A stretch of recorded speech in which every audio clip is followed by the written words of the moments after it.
সবাইকে জানাই স্বাধীনতা দিবসের অনেক শুভেচ্ছা।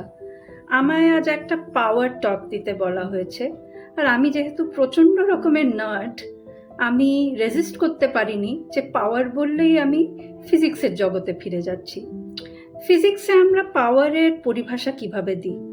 পাওয়ার হচ্ছে the rate of transformation of energy, এবং হাই পাওয়ার নিয়ে আমরা এটাই পড়েছি যে হাই পাওয়ারেরকে টিকিয়ে রাখা যায় একমাত্র যখন তোমার পাওয়ারের সোর্স বা উৎস খুব শক্তিশালী হয়। কিন্তু এই তত্ত্বটার পরীক্ষা যে আমাকে নিজের জীবন দিয়ে দিতে হবে ভীষণ নিষ্ঠুরভাবে, সেটা আমি কোনোদিনও ভাবিনি। আমি তখন 20 কোঠায়, মানে বছর 24 হবে। আমার তখন ইউএসএর টপ ইউনিভার্সিটিস থেকে 2টো ডিগ্রি আছে।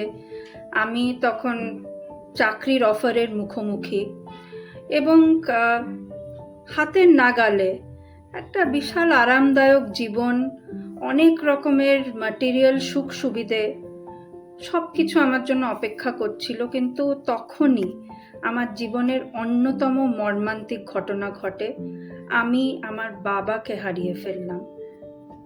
তারপর থেকে আমার মনের ভেতরে একটা দ্বন্দ্ব চলছিল যে কি করব। আমি একমাত্র সন্তান। আমার মা তখন একলা কলকাতায় থাকেন, আমার একজন মাসিকে নিয়ে, যিনি স্পেশালি এবলড। তো অনেক ভাবনা চিন্তার পর বছর 2-এর মধ্যে ব্যাগ প্যাক করে কলকাতায় ফিরে এলাম। আর সেটা ফিরেছি জব বা ক্যারিয়ারের জন্য না, সেটা মানে সম্পূর্ণভাবে বা এই জন্য না, কারণ কি আমার ভিসা বা কিছুর প্রবলেম ছিল। আমি ফিরেছি একমাত্র ফ্যামিলির জন্য। আর কোথাও একটা মনে ইচ্ছেটাও লুকিয়েছিল যে দেশের জন্য কিছু করতে চাই। কিন্তু ফিরে আসার জার্নিটা, ফিরে এসে এখানে ধাতস্থ হওয়ার জার্নিটা একেবারেই সহজ ছিল না। মানে ম্যাটেরিয়াল কমফর্টসের পার্থক্য থেকে অনেক বেশি পার্থক্য ছিল হচ্ছে মনোভাবে এবং সামাজিক চিন্তাধারার। সেইটাতেই সবচেয়ে বেশি অ্যাডজাস্ট করতে হয়েছে আমি বলবো। ফিরে আসার 2 বছরের মধ্যেই আমার আত্মীয় স্বজনরা প্রচণ্ড জোরাজুরি করে, এবং সেই পরিপ্রেক্ষিতেই আমার বিয়ে খুব তাড়াহুড়োয় দেওয়া হয়।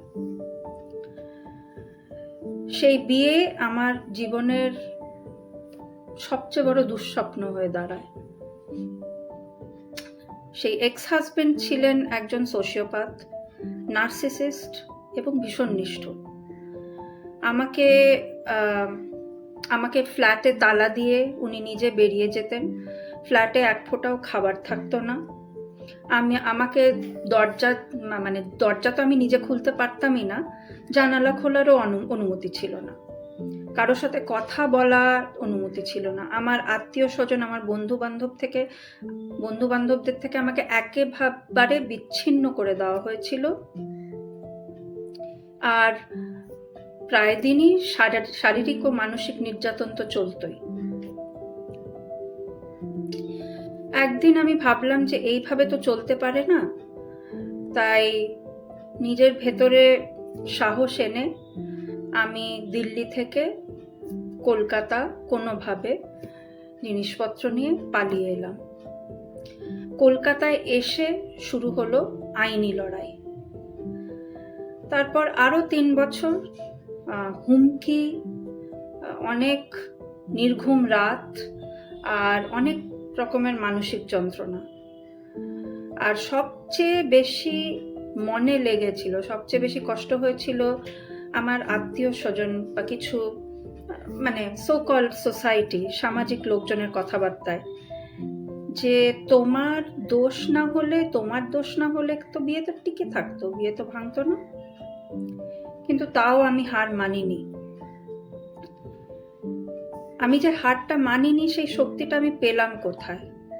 আমার নিজের জেদ, আমার নিজের বিশ্বাস থেকে, নাকি আমার মনে হয়েছে যে আর কিছু তো হারানোর নেই, তাই লড়েই যেতে হবে, না আমার মায়ের অবিচল সাহস থেকে, না আমার সেই কয়েকজন বন্ধুদের থেকে যারা আমার যোদ্ধা, যারা ঝড়ের মধ্যেও আমার পাশে ছিল। হয়তো সবকটার থেকেই এই শক্তি এসেছে। কিন্তু আসল পরিবর্তন এলো তখন যখন আমি নিজেকে খুলতে দিলাম। আমি নিজের ভালনারেবিলিটি, নিজের জীবনের সব সিচুয়েশনগুলো সবার সাথে শেয়ার করতে শিখলাম, শেয়ার করতে শুরু করলাম। এবং তাদের মধ্যে যারা শুনেছে তারাই আমাকে ধরে রয়েছে যখন আমি পড়ে যাচ্ছিলাম, তারাই আমার মুখে হাসি এনেছে যখন আমি ট্রমা আর ডিপ্রেশনের অন্ধকারে চলে যাচ্ছিলাম। ওরা মনে করিয়ে দিয়েছে আমায় যে আমার জীবন কিন্তু আমার কষ্টের চেয়ে অনেক বেশি মূল্যবান। আর এখন আবার আমরা ফিজিক্সে ফিরে যাই, এই পুরোটাকে আবার সম্মিলিত করতে। মনে আছে আমরা বললাম যে হাই পাওয়ার তখনই টিকিয়ে রাখা যায় যখন পাওয়ারের সোর্সটা শক্তিশালী হয়। আর আমার সোর্স আমার মা, আমার বন্ধু, আমার শুভাকাঙ্ক্ষী, তাদের ভালোবাসা, তারা 1 সেকেন্ডের জন্য আমার পাওয়ার কম হতে দেয়নি, আর এখনো দেয় না। তাই আমি বলবো সবাইকে যে নিজের পাওয়ার যদি খুঁজে পেতে চাও, আগে নিজের সোর্সগুলো, নিজের উৎসগুলো খোঁজো। তোমার মানুষ, তোমার মূল্যবোধ, তোমার উদ্দেশ্য, এগুলো যেই খুঁজে পাবে নিজের পাওয়ারও খুঁজে পেয়ে যাবে। আর যখন খুঁজে পাবে তখন একদম হাতে ধরে রেখো, কোনোদিন ছেড়ো না এগুলো। কারণ শক্তি শুধু ক্ষমতা, শক্তিটাকে বা পাওয়ারটাকে, it is not about display. ওটা শুধু নিজের ক্ষমতা প্রদর্শন করতে পারা তা না, এটা সেই সোর্সের, সেই উৎসের গল্প যা তোমাকে অনেক দূর চালিয়ে নিয়ে যাবে, যা তোমাকে যতই কঠিন অন্ধকার আসুক না কেন সে তোমার ইনভার্টার হয়ে থাকবে, তোমার জীবনে আলো রাখবে। এই বলেই আমি শেষ করতে চাই। জয় হিন্দ।